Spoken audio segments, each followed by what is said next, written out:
मैं पेशावर से हूं, 100 लोग मेरे शहीद हुए हैं और रोजाना सबसे पहले आपके सारे मुल्क के लिए खैबर पुख्तूनख्वा के और हम लोग शहादतें देते हैं, कोई शक नहीं। यहां पे सब लोग गपशप लगा रहे हैं, मैं बातें सुन रहा हूं, मुझे अफसोस हो रहा है कि इनको यह पता नहीं है कि वो पेशावर में वो भी किसी का बेटा होता है।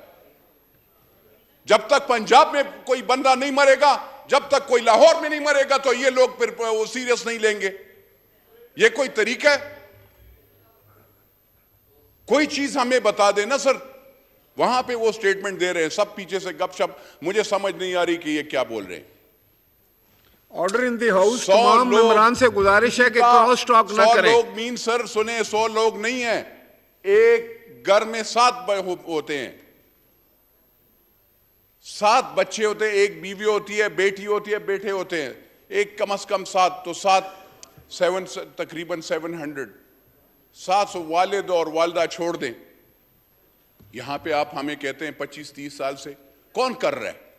क्या मैं दहशतगर्द हूं? क्या मौलाना साहब हैं? कौन कर रहा है? और वो रिस्पॉन्सिबिलिटी कौन फिक्स करेगा? यहां पे तकरीर करने से क्या फायदा सर? यहां पे बहुत से लीडरान, हम लोग जो भी बोलता है वो फिर नहीं रहता है। रेड जोन था सर, रेड जोन। मैं पेशावर में था, मैं परसों जब जा रहा था तो मुझे तो रोक दिया गया।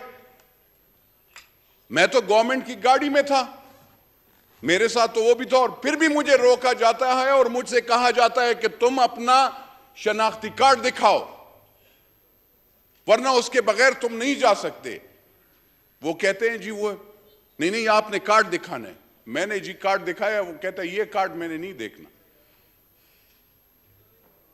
मुझे तो पहले डिफेंस मिनिस्टर साहब भी बता दे, इंटीरियर मिनिस्टर साहब बता दे। आप कहते हैं मुअज़्ज़ज़ मेंबर कहां पे? I feel like I'm a second-rate citizen of Pakistan.